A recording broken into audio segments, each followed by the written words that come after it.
He bought the building that evicted his mother, then surprised everyone on opening day. He was only 12 when his mother was kicked out of their home, like trash, no explanation, no compassion. Years passed, and the world moved on.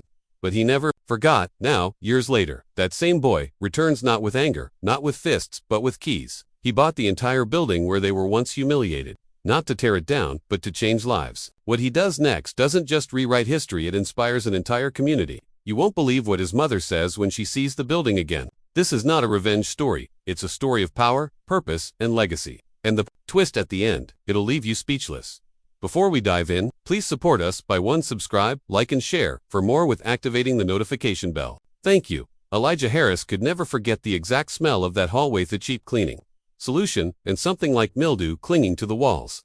He was just 12, but every single moment of that morning was scorched into his memory like a brand. It was a Tuesday, cold, gray, no snow, just the kind of bitter air that found its way into your bones. His mother, Sheila, was pacing the kitchen when the knock came. The kind of knock you know instinctively means something bad. Sheila had fallen behind on rent, not because she was lazy, far from it. She worked overtime shifts at a nursing home, often coming home with swollen feet and no time to sleep. But a bad fall at work landed her in the ER, and just like that, her hours were cut. The system didn't wait. Late fees piled up. Warnings turned to threats. When the building manager taped the eviction notice to the door, Sheila opened it, pleading, voice trembling. Please, just 2 more weeks. I've got work lined up, just let me. But Mr. Garver, the landlord, didn't budge. Rules are rules, he said flatly. You people always think someone owes you something. The words stung, not just the coldness of them, but how public they were. Neighbors stood in doorways and peered out of windows, some curious, others silently judgmental. Their belongings were hauled out and dumped in the parking lot. Elijah remembered a pair of his school shoes bouncing out of a box and into a puddle. His mom tried to grab what she could while keeping her dignity intact, but it was too much. Her hands shook. Her eyes were hollow. For the next 3 nights, they lived in Sheila's old Honda. Elijah tried to sleep, but each time he closed his eyes, he heard Garver's voice echoing in his head. You people, his mother kept saying, we'll be okay, even when her voice cracked. And Elijah, even at 12, made a promise silently in the dark. One day, I'll come back here, not with fists, but with something that lasts. That was the moment a boy turned into something bigger than his pain. Shelter life wasn't easy. Their next stop was a women's center on the south side. Bunk beds, shared showers, curfews. It wasn't a home, but it was safety. Sheila worked as many shifts as she could, but it was Elijah who changed. He stopped being the quiet, shy kid. He started asking questions, watching how things worked, how systems failed families like his. At his new school, he barely spoke at first, but the teachers noticed him. He never missed homework. He sat front row. One day, his English teacher gave him a copy of the autobiography of Malcolm X. Elijah read it 3 times. It lit a fire. Soon, he joined debate, then student council. He volunteered at the shelter, helping younger kids with homework. His name became known in local nonprofits. He didn't seek popularity, he sought purpose. When it was time for college, Sheila cried, just filling out the FAFSA. I want the world for you, Elijah. But I don't know how to afford it. That's when letters started coming in Georgetown, Columbia. But one in particular stood out, Howard University. Full scholarship at Howard. Elijah majored in urban development. He didn't want to escape his past, he wanted to understand it. Housing law, displacement, gentrification. He saw how people profited from pain and how they could also create justice. An internship at a housing nonprofit introduced him to people like him, black developers, planners, and social entrepreneurs. That's where he first said it out loud to his mentor, I want to buy back the building my mom was kicked out of. Not to gloat, I want to turn it into something better. His mentor smiled, then we're going to make sure you do.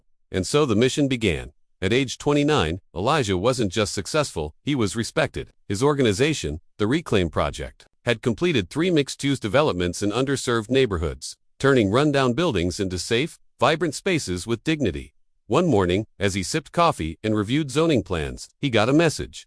Old East Monroe, childhood block just hit the market. Off-market deal. Sellers, retiring. Interested. He stared at the message. His heart started pounding. That was the building. Their building. He drove there that afternoon. The block looked smaller, sadder.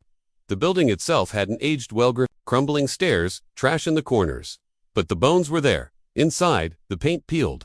The floorboards creaked. The hallway to apartment to be their old unit still smelled faintly of bleach and cigarettes. But Elijah saw more than decay. He saw potential, history, redemption. He made a cash offer within 48 hours. The seller, none other than Mr. Garver, now in his 70s and barely mobile, when told Elijah Harris was the buyer. Garver didn't react much. Didn't think you'd grow up to be a property shark, he said when they met. I'm not, Elijah replied. I'm a community builder.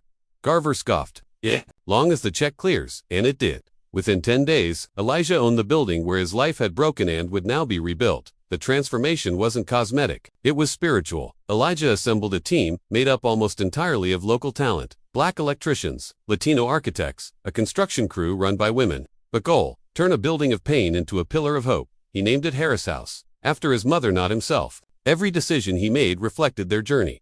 Instead of squeezing tenants with sky-high rents, 30% of units were reserved for low-income families. A daycare was added on the ground floor, free for single working parents. The basement, once dark and moldy, was turned into a tech hub and job training center. The rooftop, previously wasted space, became a garden and community meeting area, and Elijah.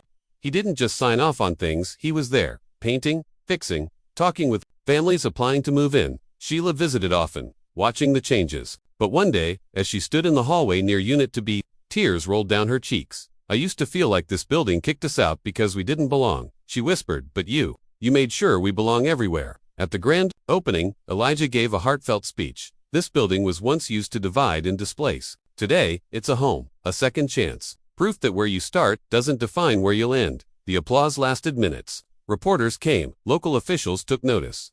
But for Elijah, the only applause that mattered was his mother's.